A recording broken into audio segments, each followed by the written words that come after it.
തിരുവനന്തപുരം കമലേശ്വരത്ത് കഞ്ചാവ് ചെടി വളർത്തിയ കേന്ദ്ര സർക്കാർ ഉദ്യോഗസ്ഥൻ പിടിയിലായി.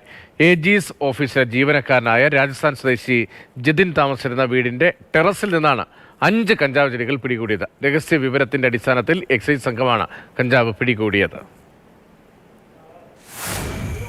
വൈകിട്ട് 6 മണിയോടുകൂടിയാണ് എൻ്റെ പിന്നിൽ കാണുന്ന തിരുവനന്തപുരം കമലേശ്വരത്തുള്ള വീട്ടിലേക്ക് എക്സൈസ് സംഘം എത്തുന്നത്. കൃത്യമായ വിവരം ലഭിച്ചതിൻ്റെ അടിസ്ഥാനത്തിലാണ് അവർ എത്തുന്നത്. കാരണം ഈ വീട്ടിലെത്തി അവർ നേരെ ഈ വീടിന് മുകളിലേക്കാണ് പോകുന്നത്. ഇവിടെ 3 പേരാണ് താമസിച്ചിരുന്നത്.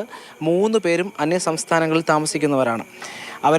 അവരോട് എക്സൈസ് സംസാരിക്കുന്നു. ശേഷം ഈ വീടിൻ്റെ തൊട്ട് മുകളിലുള്ള ടെറസിലാണ് ഈ തുറസായ സ്ഥലത്ത് ഈ 5 കഞ്ചാവ് ചെടികൾ നട്ടിരിക്കുന്നതായി കാണുന്നത്. ആ ഘട്ടത്തിൽ തന്നെ ഇവർ ചോദ്യം ചെയ്യൽ ആരംഭിച്ചു. അപ്പോൾ കൂട്ടത്തിലുണ്ടായിരുന്ന ഒരാൾ, രാജസ്ഥാൻ സ്വദേശിയായ ജതിൻ എന്നു പേരുള്ളയാൾ, അത് താൻ നട്ടതാണ് എന്ന് പറഞ്ഞ് സ്വയം കുറ്റമേറ്റെടുക്കുന്നത്. ആ ഘട്ടത്തിൽ തന്നെ ജതിനെ അറസ്റ്റ് ചെയ്തിരുന്നു. പിന്നീട് ഈ വീടാകെ വലിയ പരിശോധനയാണ് എക്സൈസ് നടത്തിയത്. ആ ഘട്ടത്തിൽ ഈ കഞ്ചാവ് ചെടിയുടെ വിത്തുകൾ, ഒപ്പം കഞ്ചാവ് ചുരുട്ടി വലിക്കാൻ ഉപയോഗിക്കുന്ന പേപ്പറുകൾ ഉൾപ്പെടെയുള്ള കാര്യങ്ങൾ കണ്ടെത്തിയിട്ടുണ്ട്. ഇൻഫർമേഷൻ കിട്ടിയത് ഈ വീടിൽ കഞ്ചാവ് ചെടി വളർത്തുന്നു എന്നുള്ളതാണ്.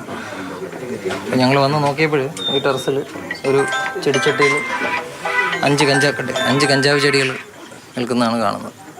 അതോടൊപ്പം തന്നെ ഈ വീട്ടിൽ താമസിക്കുന്ന ഒരാളിൻ്റെ റൂമിൽ നിന്നും കുറച്ച് കഞ്ചാവിൻ്റെ വിത്തുകളും ചോസിബി പേപ്പറും ഒക്കെ കിട്ടിയിട്ടുണ്ട്. നമ്മളത് 5 ചെടിയും സീസ് ചെയ്തിട്ടുണ്ട്, കഞ്ചാവ് വിത്തുകളും സീസ് ചെയ്തിട്ടുണ്ട്. ഏറ്റവും പ്രധാനപ്പെട്ട വസ്തുത, ഇവർ ആരാണ് എന്ന് ചോദിച്ചപ്പോൾ ആണ് കൃത്യമായി ഇവർ പറഞ്ഞത് അത് കേന്ദ്ര സർക്കാരിൻ്റെ ഓഫീസിൽ ജോലി ചെയ്യുന്ന, ഗസറ്റഡ് തസ്തികയിൽ ജോലി ചെയ്യുന്ന ഉദ്യോഗസ്ഥരാണ് എന്ന തരത്തിലാണ് ഇവർ പറഞ്ഞത്. ID കാർഡും ഇവർ സമർപ്പിച്ചിട്ടുണ്ട്. ഇതൊരു ഒഴിഞ്ഞ ഒരു ഏരിയ ആയതുകൊണ്ട് പല ഭാഗത്തു നിന്ന് ആൾക്കാർ ഇവിടെ ഇങ്ങനെ വരുന്നതായിട്ടൊരു കംപ്ലയിൻറ്റ് ഞങ്ങൾക്ക് ലഭിച്ചു.